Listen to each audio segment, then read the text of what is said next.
S ಮಧ್ಯಾಹ್ನದ ಕರ್ನಾಟಕ ಅಗ್ರವಾರ್ತೆಯಲ್ಲಿ ಮತ್ತೊಂದು ಪ್ರಮುಖವಾದಂತಹ ಸುದ್ದಿ. ಇವತ್ತು ಬೆಳಿಗ್ಗೆ 9 ಗಂಟೆಗೆ ಒಂದು ಎಕ್ಸ್ಕ್ಲೂಸಿವ್ ಆದಂತಹ ಸುದ್ದಿ ಕೊಟ್ವಿ.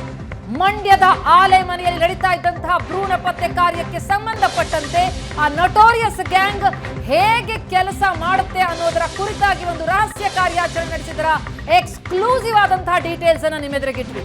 ಅದರಲ್ಲಿ ಆ ನಟೋರಿಯಸ್ ಗ್ಯಾಂಗ್ ಹೇಗೆ ಕೆಲಸ ಮಾಡ್ತಾ ಇತ್ತು, ಆಲೆ ಮನೆಗಳ ಸುತ್ತ ಹೇಗೆ ಹದ್ದಿನ ಕಣ್ಣಿಟ್ಟಿತ್ತು, ಯಾರಿಗೂ ಕಿಂಚಿತ್ತೂ ಸುಳಿವು ಸಿಗದಂತೆ ಕೋಟೆಯನ್ನೇ ಕಟ್ಕೊಂಡಿತ್ತು ಆ ಆಲೆ ಮನೆಯಲ್ಲಿ. ಹಾಗಾಗಿ ಎಷ್ಟೋ ವರ್ಷಗಳಿಂದ ಭ್ರೂಣ ಪತ್ತೆ ಕಾರ್ಯ ಎಗ್ಗಿಲ್ಲದೆ ಸಾಗಿತ್ತು. ಆ ಸ್ಕ್ರೀನ್ ನಲ್ಲಿ ನಾವು ಗಮನಿಸ್ತೀವಿ, ಪ್ರಮುಖವಾಗಿ ರಹಸ್ಯ ಕಾರ್ಯಾಚರಣೆಯಲ್ಲಿ ಅದೆಲ್ಲವೂ ಕೂಡ ಸ್ಪಷ್ಟವಾಗ್ತಾ ಹೋಯ್ತು. ಹೇಗೆ ಪೋರ್ಟೇಬಲ್ ಸ್ಕ್ಯಾನಿಂಗ್ ಯಂತ್ರದ ಮೂಲಕ ಭ್ರೂಣ ಪತ್ತೆ ಕಾರ್ಯ ಆಗ್ತಾ ಇತ್ತು, ಸರತಿ ಸಾಲಿನಲ್ಲಿ ನಿಂತು ಭ್ರೂಣ ಪತ್ತೆಯನ್ನ ಗರ್ಭಿಣಿಯರು ಮಾಡಿಸ್ಕೊಳ್ತಾ ಇದ್ರು ಅಂತ ಸುವರ್ಣ ನ್ಯೂಸ್ ನಲ್ಲಿ ಆ ವಿಡಿಯೋವನ್ನ ಬೆಳಗ್ಗೆ 9 ಗಂಟೆಗೆ ನಾವು ಪ್ರಸಾರ ಮಾಡಿದ್ವಿ. ಪ್ರತಿ ಗರ್ಭಿಣಿಯರ ಮೇಲೂ ಸಹ ಹದ್ದಿನ ಕಣ್ಣಿಟ್ಟಿರುವಂತಹ ನಟೋರಿಯಸ್ ತಂಡ ಇದು ಕೇವಲ 2 ನಿಮಿಷದಲ್ಲಿ ಮುಗಿಸ್ತಾ ಇತ್ತು ಸ್ಕ್ಯಾನಿಂಗ್ ಮುಗಿತಾ ಇದ್ದಂತೆ ಗರ್ಭಿಣಿಯರನ್ನ ಕಾರ್ ಹತ್ತಿಸ್ತಾ ಇದ್ದ ಗ್ಯಾಂಗ್. ಹಾಗಾದ್ರೆ ಆ ವಿಡಿಯೋದಲ್ಲಿ ಏನಿತ್ತು ಬನ್ನಿ ನೋಡಿ. ನೀವು ಪೋಷಕರಾಗಲು ಕಾಯುತ್ತಿದ್ದೀರಾ? ಚಿಂತಿಸದಿರಿ. ಓಯಾಸಿಸ್ ಫರ್ಟಿಲಿಟಿ 90,000 ದಂಪತಿಗಳ ಜೀವನದಲ್ಲಿ ಸಂತೋಷವನ್ನು ತಂದಿದೆ. 7825893601ಗೆ ಕರೆ ಮಾಡಿ. ಅತ್ಯದ್ಭುತ ರಿಯಾಯಿತಿ ಪಡೆಯಿರಿ ಹಾಗೂ ಎಲ್ಲರಿಗೂ ಗುಡ್ ನ್ಯೂಸ್ ಕೊಡಿ.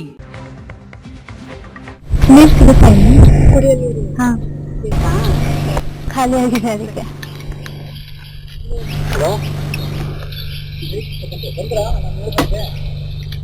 ಅದು ಬಸ್ಸಲ್ಲಿ ಏನಾಯ್ತು, ಫುಲ್ಲು ಎತ್ತಿ ಕುಕ್ಬಿಡ್ತು. ನನ್ಗೆ ಹೊಟ್ಟೆ ಫುಲ್ಲು ಕ್ಯೂಚ್ದಂಗ್ ಆಗೋಯ್ತು. ಆದವ್ರ ಗಾಡಿಲಿ ಕೂತ್ಕೋಬೇಕು, ಆದವ್ರ ಗಾಡಿಲಿ ಕೂತ್ಬೇಕು.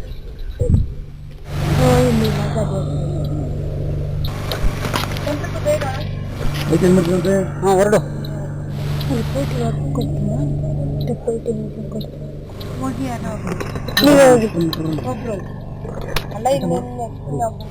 ಅವರು ನಾವು ಒಂದೇ ಊರವ್ರು, ನಮಗ್ ಗೊತ್ತೇ ಇಲ್ಲ. ಬೆಂಗಳೂರು ಇಲ್ಲ.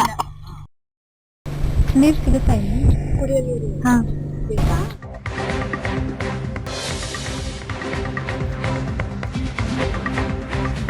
ನೇರ ದಿಟ್ಟ ನಿರಂತರ ವರದಿಗೆ ಎಚ್ಚೆತ್ತ ಸರ್ಕಾರ. ತಪ್ಪಿತಸ್ಥರು ಯಾರೇ ಇದ್ರೂ ಬಿಡುವ ಪ್ರಶ್ನೆನೇ ಇಲ್ಲ.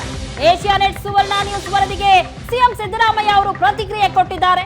ಭ್ರೂಣ ಹತ್ಯೆ ಪ್ರಕರಣದ ಬಗ್ಗೆ ಸಿಐಡಿ ತನಿಖೆ ನಡೆಸ್ತಾ ಇದೆ. ವರದಿ ಬಂದ ಬಳಿಕ ತಪ್ಪಿತಸ್ಥರ ವಿರುದ್ಧ ಕಠಿಣವಾದ ಕ್ರಮ ಆಗುತ್ತೆ. ತಪ್ಪಿತಸ್ಥರ ವಿರುದ್ಧ ಕ್ರಮ ಅಂತ ಆರೋಗ್ಯ ಸಚಿವ ಗುಂಡೂರಾವ್ ಅವರು ಸಹ ಹೇಳಿದ್ದಾರೆ.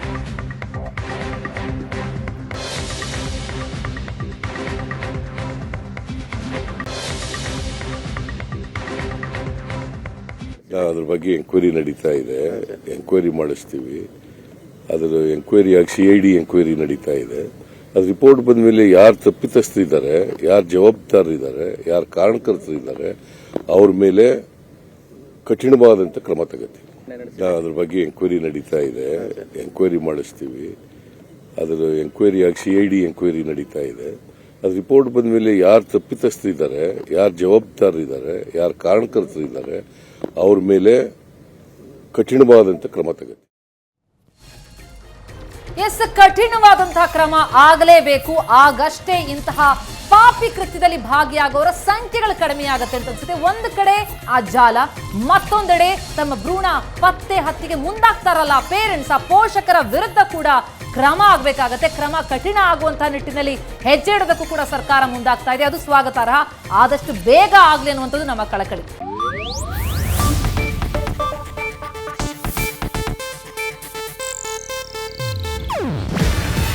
ಇದು ಏಷ್ಯಾನೆಟ್ ನ್ಯೂಸ್ ನೆಟ್ವರ್ಕ್ ಪ್ರಸ್ತುತಿ.